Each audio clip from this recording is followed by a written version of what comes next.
A suffragette is a female suffragist, especially one of the women who campaigned for the right to vote in the late 19th and early 20th century. The Gilded Age was a period of great social, political, and economic change.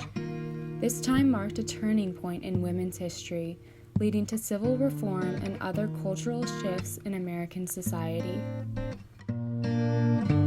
Men make the moral code and they expect women to accept it. They have decided that it is entirely right and proper for men to fight for their liberties and their rights, but that it is not right and proper for women to fight for theirs. Emmeline Pankhurst.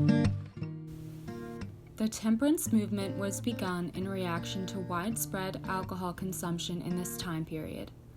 Many women believed that alcohol was the cause of many of the nation's problems, specifically unemployment and domestic violence. An example of one of these groups was the Women's Christian Temperance Union, who led aggressive protests in favor of their cause, often resulting in property damage to bars and saloons. However, their activism eventually led to the passing of the 18th Amendment, banning alcohol and establishing prohibition. The cult of domesticity, or the cult of true womanhood, was a belief system that solidified women's role in the domestic sphere as mothers and homemakers. It was also believed that it was a woman's responsibility to act as the model of virtue for her family, a task that was thought to be easier given her place in the home compared to the corrupting forces of society that men were believed to be exposed to. A significant result of the Gilded Age was the increased visibility with which women's suffrage protests were regarded. Susan B. Anthony and Elizabeth Cady Stanton were among the leaders of this movement, and the majority of which had its support in the white, middle, and upper classes. Women's suffrage was eventually granted August 18, 1920. While their platform was progressive in its pursuit of the female vote, it came at the expense of African American women.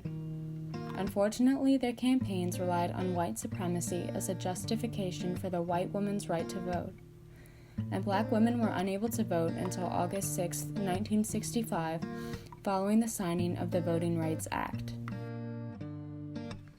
Many of these women were college educated. Despite lower wages, women felt independent with the ability to work in factories and to have jobs of their own.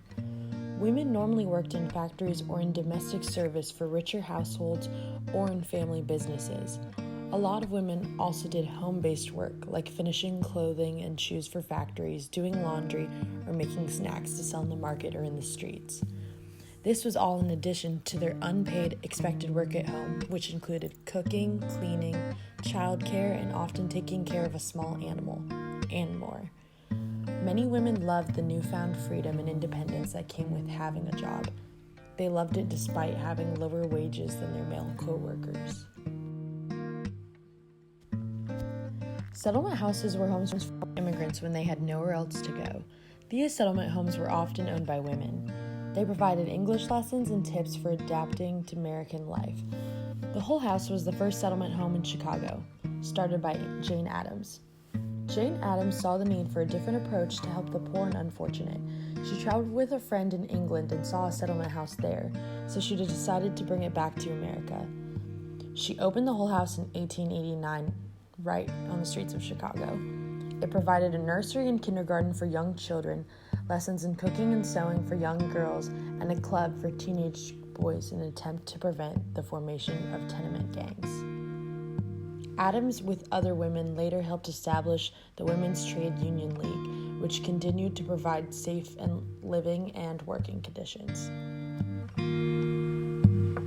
Women who were wives of immigrants often took extra tenants, called boarders, into their already crowded tenement homes. In the South, the lives of wealthy women changed from managing a home on a slave plantation to one with hired work. Women who found themselves with new freedom from slavery still suffered a lot of great difficulties. Sharecropping, though, was a male and female task. Women in these conditions found themselves doing double duty by working the fields by day and the house by night.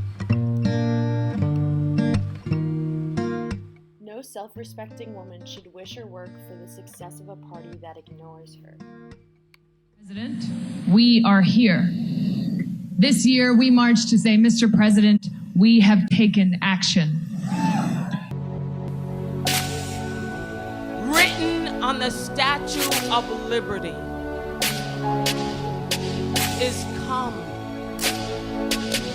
Come, you tireless, poor, yearning to breathe free. To breathe free.